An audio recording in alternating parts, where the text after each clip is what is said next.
आपने सभी ने ये कहावत तो सुनी होगी कि तकदीर का लिखा कोई नहीं बदल सकता।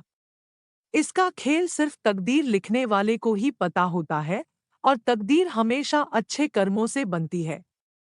ऐसी ही दो भाइयों की कहानी यहाँ बताई जा रही है, जिसमें दोनों की तकदीर ने ऐसा खेल खेला कि दोनों की दुनिया ही उलट गई।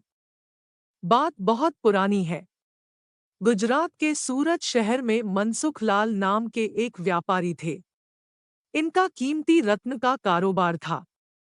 इनका कारोबार दुनिया के कई देशों में फैला हुआ था। पूरे सूरत शहर में इनका मान और सम्मान था। मनसुख लाल के दो बेटे थे जिनका नाम अबुल्ला और श्यामलाल था। अबुल्ला को दौलत और रुतबे का बहुत घमंड था, जबकि श्यामलाल एक शरीफ और सुलझा हुआ इंसान था।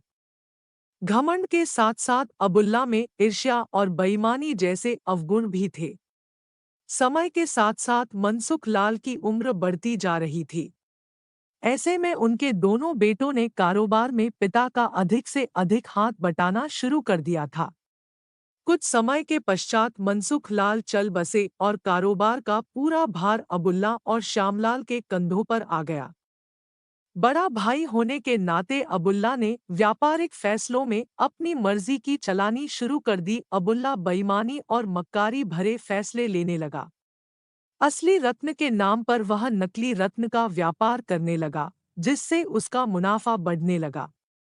इस मुनाफे से उसका बाकी बचा चरित्र भी काला हो गया।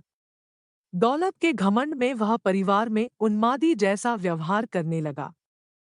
दूसरी तरफ शरीफ और सुलझे हुए श्यामलाल को शुरू शुरू में अबुल्ला की बेईमानी का इल्म तो नहीं हुआ, परंतु जब उसने उसके व्यवहार में परिवर्तन देखा तो पूरे माजरे को समझने में उसे ज्यादा देर नहीं लगी। अबुल्ला की करतूतों से श्यामलाल को बड़ा दुख हुआ।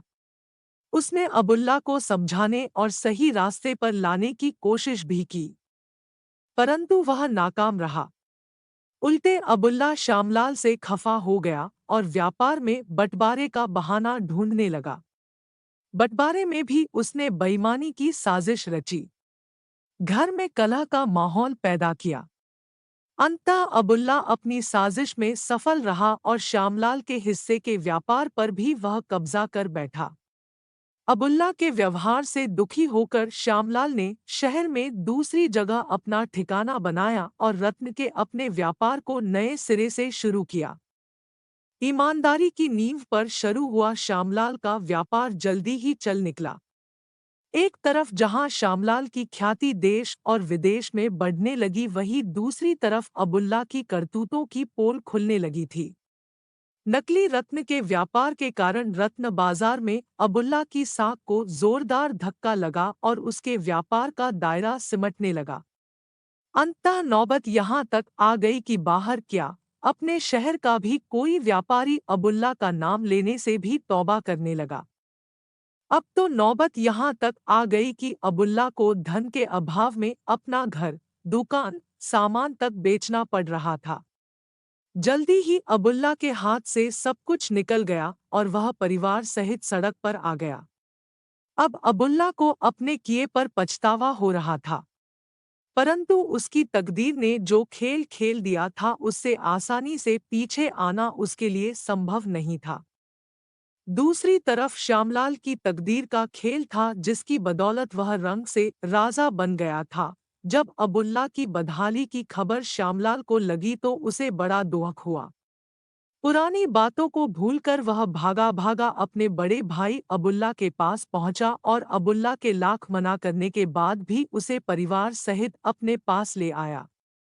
यह भी तकदीर का ही खेल था कि जिस भाई के साथ अबुल्ला ने बदसलूकी कर उसे सड़क पर पहुंचा दिया था, वही भाई आज उसे सड़क से उठाकर अपने घर में ले आया था। कहानी से शिक्षा। इस कहानी से यह शिक्षा मिलती है कि तकदीर कब किसके साथ क्या खेल खेल दे, इसका अंदाजा कोई नहीं लगा सकता। हाँ, इतना जरूर है कि आपके कर्म ही आपकी तकदीर लिखते हैं। जिस तरह और श्यामलाल के कर्मों के आधार पर तकदीर ने उसके साथ खेल खेला था, इसी तरह अच्छे कर्म करते रहना चाहिए। क्या पता कल तकदीर आपके साथ क्या खेल खेल जाए। इसलिए कहते तकदीर का खेल निराला है। कहानी सुनने के लिए धन्यवाद। चैनल को सब्सक्राइब जरूर करें और शेयर करें। धन्यवाद।